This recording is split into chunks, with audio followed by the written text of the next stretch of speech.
We're going to open the meeting tonight with an approval of the last meeting minutes from June 23rd. As always, all the minutes are kept in the share. Hopefully everybody's had a chance to read them. Can I get either can I get a motion to approve last month's minutes? And keep in mind, everybody's muted right now, so I can't hear anybody if they make motions. I'll make a motion to approve last month's minutes. Thank you, Kevin. Can I get a motion, a second? Maybe I can second it. I'll second it. So we're going to open tonight with public forum. Usually we have at least one or two guests. Tonight we don't. I was hoping that one of the people that had been reaching out to us regularly from Pine Street would join us, a woman named Brigida. She had reached out originally to Ian a couple months ago. Ian forwarded her email to me, and I've been going back and forth corresponding with her about the subject of Pine Street and what can be done there. I'm going to share some of her thoughts later on in the evening.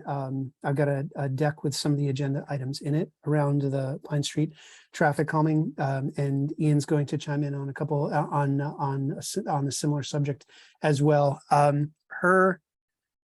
Her comments, as well as some other people who I've talked to on Pine Street, all echo the same thing. Brigida's comments actually are getting, they seem more and more acute as time goes on. It seems like the amount of through traffic, the amount of truck traffic that is using Pine Street, which she's a resident, and she's a long-term resident of the village, not just a resident of Pine Street, has been pretty significant. So hopefully we can get her on for the next meeting. I've extended an invite to her previously.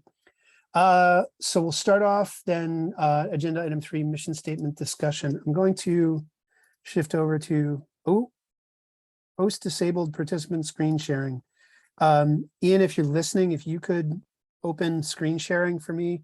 Otherwise I can certainly do this without the visuals, but it might be a little bit easier if I do. Okay, perfect. Thank you. Let's see, we're going to go to here. Okay, can everybody see agenda items? Thumbs up, great. So we'll start with the first one, mission statement. This is picking up where Jerry's great work left off a few meetings ago. I'm proposing 2 mission statements. Oh, wait, it bears noting here. Yet again, here we are. We're a meeting with 3 members, so we don't have a quorum. We need 4 members to cast official votes. So I'll walk you through this, and then we'll get a quorum either via email with everybody on it or at the next meeting. These are the 2 mission statements that have boiled down Jerry's work and a couple other and some of the work that I was doing down to. I'll forward this deck to everybody after the call so you can weigh in on these. But these are basically 2 different approaches, one of which they both certainly represent Jerry's work on this. The top one is, I think, where he was kind of coalescing around. The first one, the Bristol Bicycle and Pedestrian Action Committee encourages, enhances, and promotes walking and biking in Bristol through the creation, advocacy, and guidance of initiatives that make the town's roads, sidewalks, and other pathways safer and easier for walkers, runners, cyclists, and other non-motorized users to utilize. That's kind of a collaborative effort between he and I. The second one is one that he actually took from another of the Vermont towns and modified it slightly. It's a little bit more succinct, but in being succinct, it obviously doesn't cover as much ground. The Bristol Bicycle and Pedestrian Action Committee educates and influences public policy for the safe accommodation of cycling and walking for transportation, commuting, recreation, individual, and environmental health. Both of these are, I think, great. I would feel good about putting either of these in front of the select board to give a thumbs up or thumbs down as far as whether whether either of them evidences or references or represents the charter that they've tasked us with. I will forward that along. Ian, good evening. Remember that it's the Bristol Bicycle and Pedestrian Advisory Committee, not action. Apologies. I had action in there. Apologies. I will make note of that. Let's see. So we will stop the share for a moment. Does anybody have anything to say on mission? Obviously, I'm going to forward that to the broader group, but. Okay, next, the co-chair opening as noted, and the board member opening as well. I've mentioned that I've reached out to a couple people to join these last two meetings. Nobody has taken us up on those. I'm going to continue to ask people, suggest that people join. I hope you all do the same. We're obviously, with being down on numbers, that reduces our chances of having a quorum on meetings like this considerably by, by double-digit percentages. So please, if you know anybody, reach out to them themselves, or certainly forward their names and contact information, and I'll reach out to them with information on the group. Next, Pine Street and North Street traffic calming, inclusive of the stop sign initiative. Ian, maybe it's good before I show the work that I've done on this. I know you have something that came up in a recent select board meeting. It'd be great if you could share that with us on this. Sure.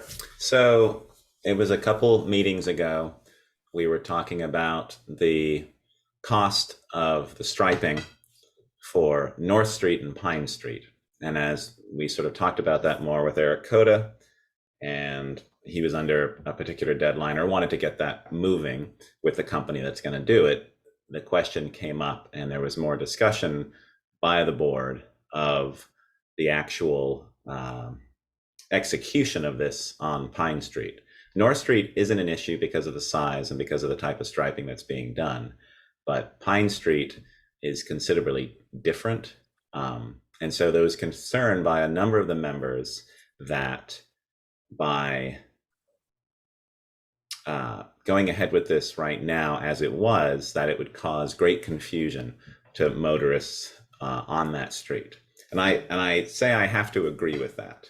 As much as I want this, and I'm a big supporter, we do need to do it correctly, and so it doesn't become a huge mess. Another part of that was that the board was not confused, but I think didn't realize that they had given the go-ahead to do it through the ad hoc committee. I think maybe some members felt that it was going to be presented again by your group, Yes, and then approval being done. And I think that's still the case. 100%. We've been doing that and updating. But I think once board members started to think about what happens on Pine Street, the type of traffic that happens, they started to get a little bit worried about such a huge change, especially without any outreach to the public in any way. So that was the main thing. And as I said, I agree with that. It is a big change. Lincoln has a road, but it's probably, or I know it's far less traveled than this road. It was implemented a number of years ago, and it's had time for people to understand it. I think with Pine, because you have traffic from the Public Works Department, which contains lots of heavy vehicles, you also have trash pickup, which a lot of residents use on a Saturday morning, a lot of two-way travel there. And you have a number of different sized trucks, either from Bristol Bakery Wholesale or Martin's. I know that they use that as a turnaround. And also Vermont Farm Table. You have a lot of really big sort of semi-truck travel there. And so to introduce this without sort of public outreach, I think could be really confusing. And I don't want to get into a case where cars feel that they can't cross over these dash lines because they don't understand them, and you have cars head to head or something like that, or if you have people walking and using those lines and people crossing into them, or so that was the main concern that the select board raised. I think they're in full support of it, but it's just how it's presented to the public, and how we implement it, and also how we monitor it to see how it's being used. got it. First of all, thank you for communicating all that to us. Marianne, Kevin, do either of you have any comments on this at this point in time? Because certainly the subject of outreach, it has been mentioned a couple times, so that's not surprising to hear. But does anybody have any thoughts on it right now, basically based on Ian said. Kevin? Yes, I think the education piece is important, so I agree. With some of my recent driving through Burlington, Montpelier, other towns where there are multiple lanes for pedestrians and bicyclists, and there's this type of pavement markings that we're referring to. The next quick thought is how to communicate it to the town. And I don't know if it'd be something that would need to be warned, put into the Addison Independent. Again, I'm just thinking off the top of my head. We've got the primary coming up. It's really short, but in November, a little more long distance of a time frame. That could be a place to communicate what this is going to look like. Locomotion already has PowerPoints, right, that have some of this education. So that could be something that's put out on the Front Porch Forum, or again, I'm just thinking off the top of my head, so that people can understand that it's still two-way traffic, but it's emphasizing the importance to allow the safety for bicyclists and pedestrians, because there aren't sidewalks and there aren't bike lanes. Right. So my last thought is, with the select board, are they still supportive, or did it come up, I guess, to put in the stop signs on Pine Street? I don't think that hasn't been presented to the select board yet, and that was another question I had regarding that. But I believe, well, I can't say, because I know that the sidewalks or the striping is supported, and also the 25-mile-per-hour speed limit is definitely supported. I think Joel's a big proponent of that, and he's willing to put that. I think that's going to be on the next agenda. He's actually just going to propose, and as an agenda item, just to have the speed reduced on all village streets to 25. And I would second that. Even though I'm the chair, I can still do that if no one else does. So we can see if that'll go through. I know that Michelle and perhaps Peaker might have issues. I don't think Darla would have any issues. But we can see. So that's going ahead. The stop sign is another thing. It's never come before us. We're sort of waiting on you to sort of present that. But I do have a thought regarding that, and maybe it's something where instead of the striping for a single wide lane that two-way traffic can use as being the first thing, perhaps a presentation and a suggestion of implementation of stop signs on the street. Maybe that's the first thing that you do. So you start to get traffic going a lot slower on that street. And then the second phase of it would be doing the striping and doing the single or the two-way traffic on a single large open lane. Because at least that way you've got speed that's reduced, and maybe it's only just for a couple months. Put the stop signs in, you look at it and you sort of monitor for a couple months, see how people are using the street, see if speeds are reduced. You can work with the Bristol Police Department on that, and Bruce Nason, Chief Nason. But that might be something where you could start small steps with that, get that traffic and speed reduced for vehicles, and get that understanding that there are new stop signs here, and then implement the striping for that single lane, or that dual purpose lane. I've actually got that in a couple slides, so we can actually, as a group, we can look through what would be roughly the proposal, and certainly we'll edit accordingly based on what you just told us, Ian. So just this was some context for what's been done up to this point as far as due diligence and research.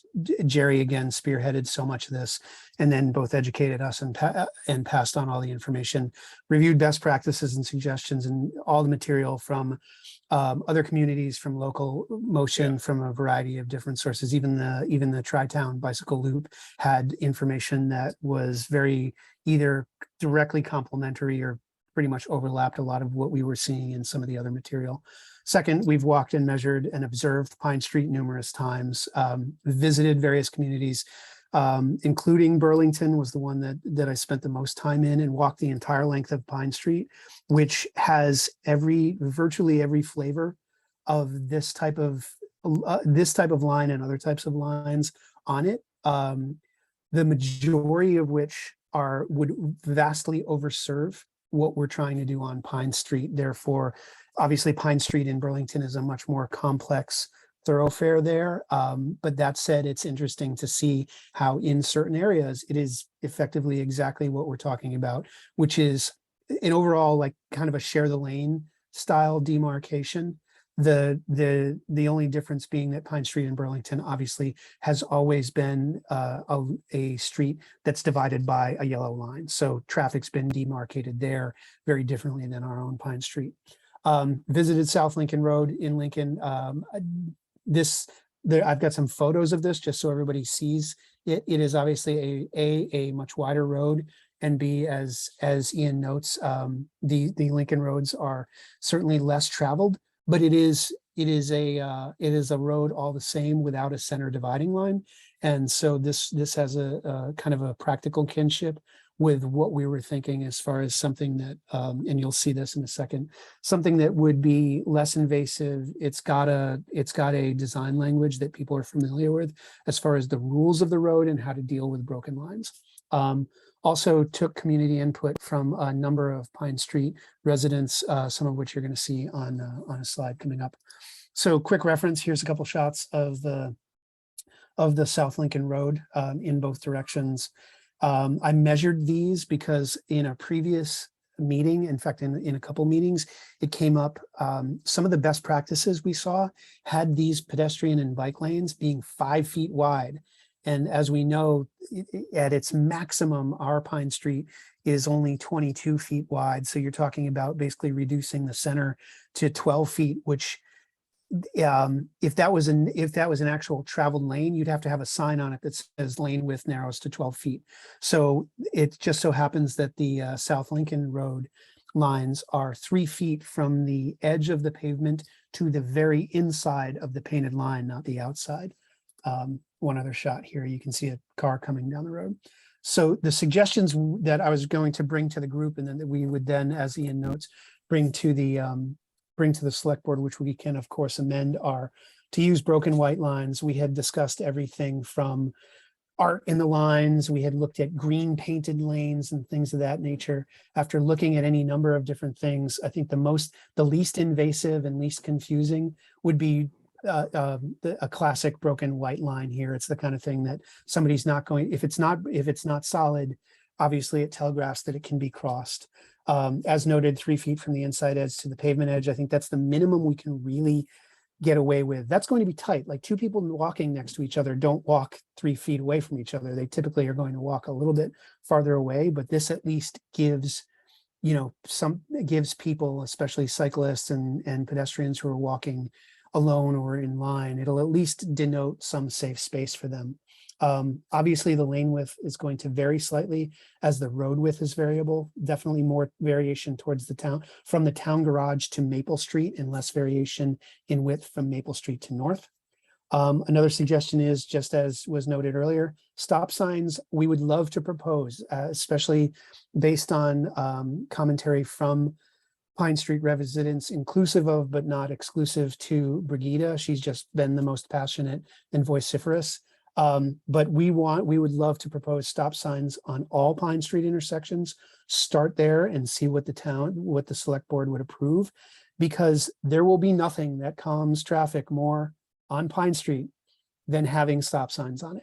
I mean, yes, broken line, dividing lines for pedestrian lanes and bike lanes will absolutely do something there, but stop signs will actually reduce people's ability to go. They're already driving over the town speed limit. They're already driving over 30 there, and 25 miles an hour at every single stop sign at every single intersection will greatly reduce that. Brigitte also suggested no through traffic signs at both ends. I think if we had stop signs along the route, that is going to discourage a lot of the through traffic anyway, because suddenly it won't be the quickest / shortest route from one corner of town to the other. And then, as noted, that's going to get brought up, obviously, the 25-mile-an-hour speed limit. So, Ian, this obviously is something that we can scrub and make, do whatever we can with it to make sure that we're doing this in stages. It would be terrific if we were able to suggest the stop sign thing first in tandem with any decision on the 25-mile-an-hour speed limit. I sent you a link. So this is there's a scoping study being done by Du Bois King for Munsell Avenue in terms of a sidewalk there. So this is a draft of what they presented.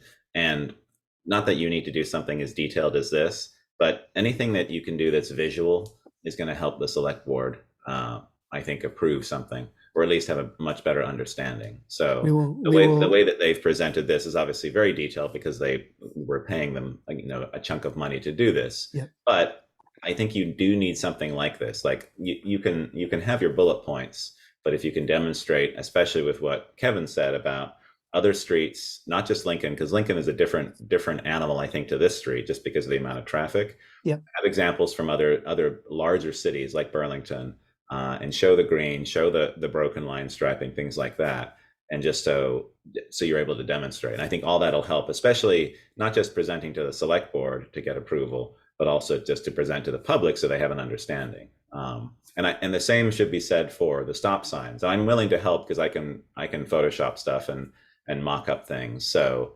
if you're proposing at every intersection there's a stop sign, I think visually, by having that and mocking up a sign where it might be, a position, and where it would be from each direction, I think will help a great deal to sort of present that. I do have a feeling, though, that a stop sign at every intersection might be met with some hesitation. So sort of pick and choose your top ones. I think initially when we had conversations, it was at Maple. There'd be 2 stop signs there either side, and then I think the other one was Munsell. But you could also do Liberty as well. But I know that with traffic coming out of Public Works, that they might hesitate with that. You might receive pushback from the Public Works Department in terms of the movement of their vehicles. One thing that I think we have to ask, it's probably on a couple people's minds here, is given that we inherited the work of the ad hoc committee and the names of these initiatives, we did not decide that the name of this particular initiative was the Pine Street Traffic Calming Initiative.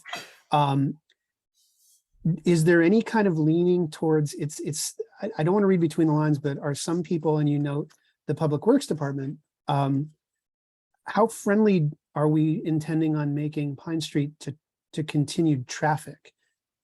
And the ease with which traffic, motorized traffic flows down Pine Street. And please don't read that question as we're trying to make it impossible for cars to drive. But it sounds like some people might be thinking, well, no, Pine Street is great because it is unimpeded from one end to the other. No, I don't get that at all in terms of the sense from the select board. I think it's just something that's an area that the town or other people haven't really considered changing. I mean, there's always been push for sidewalks down there to make it safer for pedestrians to walk, but the sheer cost associated with that, you also have on top of that, you have a very old water system that needs to be replaced, which will be, perhaps a multi-tiered kind of project. And so putting in sidewalks as well as replacing all the pipes that are under the road for that entire length of road is a huge cost. And you can't do one before the other because you're just tearing up stuff then. So I think initiatives like this, where you're using paint instead of a huge amount of concrete to be able to change the look and feel of that road and signs, I think is a really good positive way to do that. As for in terms of traffic, there are always going to be people that are in favor of having it left how it is. You get a nice run down there if you're going to the dump, and being able to dump your trash on a Saturday. Public Works obviously have a number of vehicles going in and out of there of various sizes, and I'm sure enjoy just being able to go down without having to stop at every intersection. Having said that, we are in a village, and we do promote Bristol as a pedestrian and bicycle and walking friendly village, and a big part of that is having safe areas. And I think a number of people, including people who want the car traffic to remain the same, as well as residents and walkers and bikers that want it to change, recognize that it is a dangerous road. A lot of people use that, and something needs to be done at some level. And so I do think that you'll meet with the greatest success if you do it in pieces and you can tell a good story about why you're doing this, and get your narrative right in terms of why you're doing these things. You're not trying to impede traffic, but you're trying to do this. And I think you've started to do that with this work, with the ad hoc and with this continued committee. I think you're doing that. It's just sort of the next level of how to present it. And part of that is presenting to the select board, because they're going to give the approval to put stop signs in or not.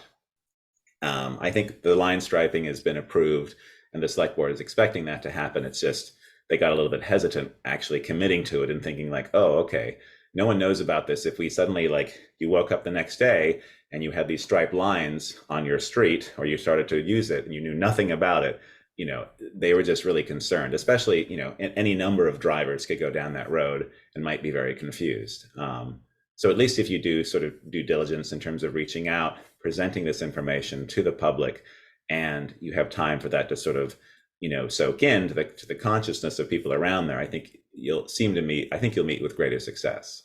Got it. Great. Thank you That's for all a that. question as to the procedure. When you present to the select board, are you essentially presenting it to the public as well at the same Yes. time? Okay, so the Yes. select board doesn't have to do another dog and pony show to state what's happening. No, I mean, because the select board has the final say and makes the vote on whether the stop signs can go in or striping can happen, we would make that decision. And obviously the public has voted us in to make those decisions, but we hope that the public are watching the meetings to be able to be informed. We try to have as much outreach as possible to let people know when meetings are happening. Val, the town administrator, has a huge email list, so it goes out to a lot of different organizations and to individuals.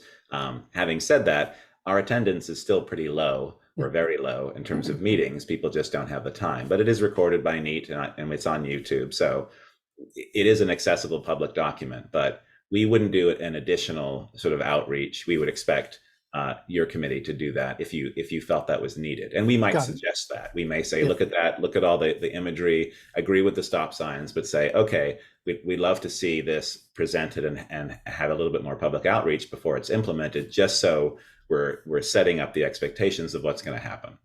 Mhm. Got it. Okay. Any other comments on this for this evening? Okay, again, thank you very much, Ian, for explaining all of that to us. I think we've got good action steps moving forward. We'll look to move quickly on visuals so that we can get on the select board's agenda sooner rather than later. And I'll reach back out to everybody about this as soon as possible. I can start in this coming week on the presentation. Yeah, and I'm happy, as I said, I'm happy to help if you take photographs and want to have a stop sign put in. If you need help with that, I'm happy to do that, because I support all these projects and want to see this happen. And I do believe in the stop signs. Anything, just because I'm a walker, especially with smaller children, anything I can do to make cars go slower. Like I'm not against preventing cars from going down certain roads, but if they can be nice and slow as they go past me, I'm all for that. Yes. And I think other select board members support that too, even those who don't live in the village. But I would, as I said, I would recommend starting perhaps with the stop sign initiative and presenting your findings and your suggestions to the board for that particular matter, as well as sort of reiterate that we're still working on the striping and we've heard your concerns about implementation of that without prior knowledge of it happening. One other addition to that, and this is connected to the Munsell Avenue study, there seems to be, unfortunately, there isn't a lot of support even by residents on that road for a sidewalk. We're still continuing with the scoping study, because when you do a scoping study, it can greatly help your case if you're go ahead with a project and want to apply for grant funding. But it seems like the large majority of people, even residents who do support a sidewalk, don't wish to keep the road as is. So one of my thoughts when we've sort of been going through this project was maybe Munsell is a street that we could try with the striping. It's a smaller, less traveled street. There is still a good amount of traffic, not as much as Pine, because it's not that long shot, but maybe that's something you'd want to try first. So it's something to think about. It does have a couple stop signs, so the traffic isn't tremendously fast, but this could be an opportunity to be able to start with a smaller street, demonstrate that it works, demonstrate that people are using it, it's safe, and then be able to implement that onto Pine. So just Great a idea. thought for you going forward. Great idea. We will, yeah, I think we're looking at doing all of this in steps, so that will be one of them. Kevin. I was looking at the document that you sent us, Ian. The maps that are in there, are those town property? There's so much that's on Google Maps, Google Earth. Could we use those? What's We will- yes, I yeah. think, let's how, see. how legal? I guess I'll just be blunt about it. You know, we don't want to break copyright laws, but it's pretty easy to take a Google image and drop in a stop sign on the top of it to show it. Yeah. I'm not sure if there's street view. I know you said go take pictures. That's basically Right. the same. I Sure. could walk down the street and take pictures. Right. So, Yeah, no, absolutely. I think, for presentations like this, the fact we're a municipality and, I don't think it's an issue. A lot of the maps that they have, I think, are pulled from GIS sources. And we can get those through the Addison County Regional Planning Commission. We can get any kind of detail. There's also websites that you can go to, like the Vermont GIS, where you can download images. So yeah, that's absolutely. I tend to just take my own photographs because if I want it at a particular season, I've got it, and then it's just I'm working from a higher resolution file. And these are for mock-ups that I've done for other things, like this. Yep. But yeah, any way you can in terms of grabbing an image and being able to add what you need to it to sort of present. But I would say, they have a combination of photographs from the street as well as satellite level. And so I think presenting both of those, where it's very clear in terms of what you're thinking about, where each stop sign would be, because obviously you need one on each side of Maple and each side of Munsell to do the stop sign, just making sure that you have all the detail you need when you're presenting, so we can really see, what's going to happen. We will do that. We will be visual rich with the next steps. And you can always present to me, and just talk to me about it before presenting to the select board. I'm happy to always sort of comment on that. And I'm representing me. I'm not presenting the entire board. Everyone's going to have their own decisions, but I do feel like, I tend to be more involved with other committees. And so I'm happy to sort of, voice opinions at any time. So just let me know. We will take you up on that. Thanks for offering. Okay. I'm going to hop off now, but you'll still see it's on since I'm logged in as the town. Terrific. Thank you so much, Ian. It's Sure. great to have you here. Yep. Enjoy your meeting.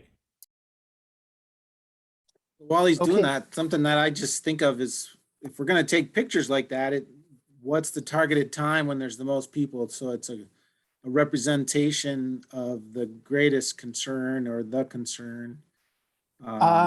It being a regular walker and cyclist on Pine Street is busy with pedestrian and bike traffic most of the day. There's obviously a lot of people in the morning. There's people around noon, and there's people in the evening. Those seem to be the three, like around or after dinner time. A lot of people are out. We're right off of Pine on Munsell and Pleasant here, so we see people doing the smaller loops as well as the big loop. So but that's a great idea, Kevin, is to catch it Well, I when think it's targeting when the school year is in session. Like right now, school's not in session, so you don't have the 3 o'clock traffic or the 8 a.m. traffic. Oh, you're talking about car traffic.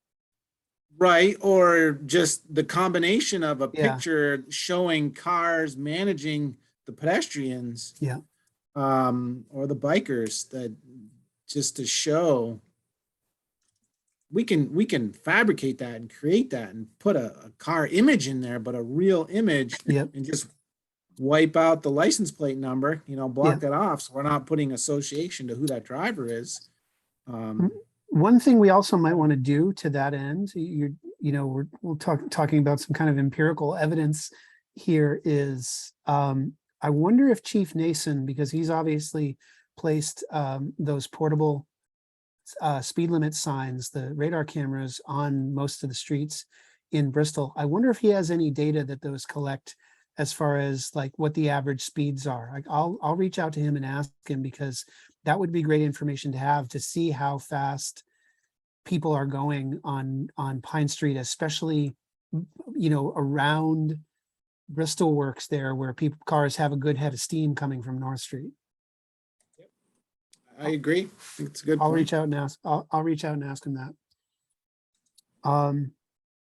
Okay, so I've got a list. It'll be just a list of action steps as far as the, hi Tanya, we see you joined. It's great to have you here, by the way.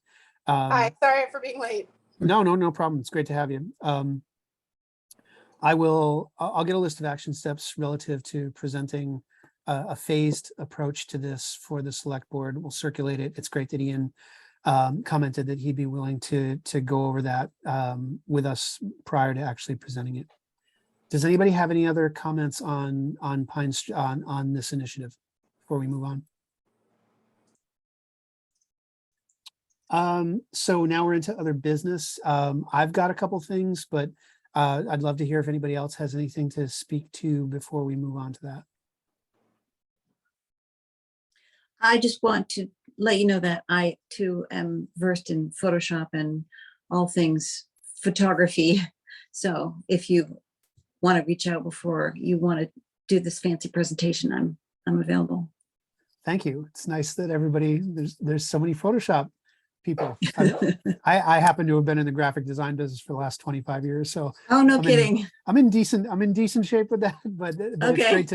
it's great to know. This is awesome that we've got multiple people here that can jump in on that.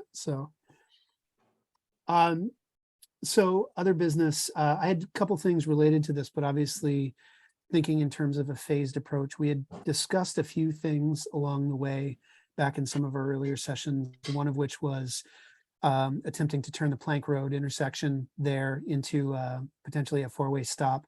I was actually on a ride this morning with a couple friends, one of them from Burlington, another one from the village, and it was interesting. Both of them brought up that they just kind of assumed that should have been a four-way intersection, and it reminded me of the conversation. So that's something that we should be thinking maybe obviously in this big initiative of where that fits, where and how we would bring up something like that, because that would obviously meet some degree of commentary from the greater population, as well as all the people that think that they have a claim to that, people that are going 60 or 65 miles an hour at that point on the road, going in either direction.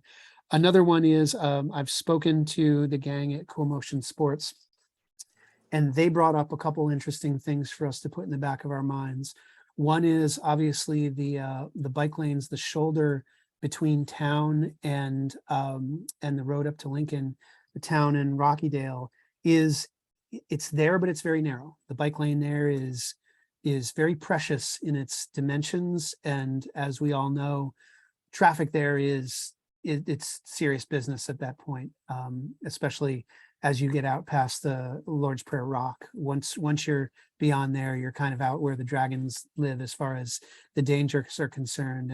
And Chris from Cool Motion, who I've invited to come to these meetings, of course, he noted that it would be really interesting for a variety of reasons. One, the number of kids who live out in the mobile home park out in Rockydale, and have to kind of navigate some very kind of gnarly traffic. And two, obviously having some kind of a safer passage out to Bartlett and to the road up to Lincoln would be very fitting with, I think, the way the town sees itself as a bit of a tourist destination and something that's friendly to people who are heading out that way. In this case, certainly town residents who don't necessarily want to drive and have to park their cars up at Bartlett and the various other swimming holes up there and deal with that whole situation. So those three things were brought up in the course of conversations I've been having with people over the last 2 months. My initial thought for that, I think that'd be a potential initiative for next year, next summer. Obviously, takes time to prepare it, put it together. That's a tough topic, Chris. You know, I've lived here my whole life. I started biking up to Bartlett's when I was 10, 11 years old from my parents' house, which is right near the New Haven town line. Yeah. And it's better now than it has ever been. That's what I And as you assume. know, That's what I there's assume. no space. It's the mountains there. So as Ian was talking about, that's a very expensive project Yes. to try Yeah. to widen the road there. One side, there's no space because it's the river. The Yeah. other side, it's the mountain. And the rock slides and everything. Yeah. But don't misunderstand me. I agree with it. I think it's, again, back to my point, that would be a year out or 2 years. I don't Kevin, know. you echoed everything that rattled around in my head when it was brought up. I was like, this is a worthy thing. I have no idea how to solve this. Yeah, it seems beset on all sides by challenges for sure. But I think it's certainly worthy of putting on the long-term plan. You know, if something should ever happen, given that that's a state road at that point, if something should ever happen that they're doing further improvements to it, it would be great to somehow fold something in there, get some kind of a plan folded into that as well. So something to think about. Okay, I have one further challenge. So there is an old rail bed that went between New Haven and Bristol. Yes. And now that they've moved that antique shop / construction company building to the top of New Haven, I would love to imagine a gravel bike lane or trail that went between Bristol and New Haven again. Now that's all private, I'm sure private land that you'd have to get all kinds of permits for and a lot of fundraising, but other towns have done improvements to their trails, so why can't we? And then I would envision that cute little building could be like a stop for snacks or some kind of educational something or other as we move forward. Marion, fabulous idea. Where is the building? Because the last I saw it, it was in the middle of the field. Right after they had yanked it out of the ground, they had put it up in one of the cornfields, and then it disappeared. Where is it? It's up by the school. By the school in New Haven? Yeah, Got it's it, on got it. North I Street. don't, that's not its final destination either, right? I heard- It's still a It is going temporary. to stay up there. Oh, really? Whether, Oh. yes, it's going, because a friend of mine lives across the street and she was worried about vandalism behind there. I had So, heard yeah. I had heard at one point that it might go on the town green there. Is that true? I don't think I so. heard it think was it's- going to private property eventually, but it'll be a while. Fascinating. Okay, Hmm. Marianne, fascinating, great idea. I believe, I might be totally wrong with this, but I believe a tiny portion of the rail bed is actually part of the BTN right now. Okay. That said, Chris and the gang at Cool Motion have a model now for Cool Mountain, pardon me, have a model now for going and seeking permission for access, and which certainly that's a methodology that was pioneered by everybody from the vast trail networks to all kinds of other the gang up in Burke and the Kingdom Mountain trails and things like that. So you said there'd be work to be done, but it's not new work. It's not work that nobody's done before. And there's absolutely successful models for getting access. And B, we know that like these initiatives really started with people turning these rail beds into these old disused rail beds into pedestrian and bike areas throughout the country. So fabulous idea. Anything else for other business tonight? Okay, I'm not even sure if I technically have to do this because of how we're set up now, Robert's Rules of Order versus quorum and things like that. But motion to adjourn the meeting. I make a motion to adjourn. Fabulous. I second the motion. I'll take Kevin's as a second. Everyone, thank you so much for joining again. Thanks for your understanding last week with me wanting to have this meeting last week and not on the scheduled date. It's great seeing you all. I'll send along a couple things in the next couple days. And then obviously look for other things in the share. But again, it's great seeing you all, and reach out with anything, certainly to the group email. Thank you so much. Great. You're welcome. Thank Thanks, you. everybody.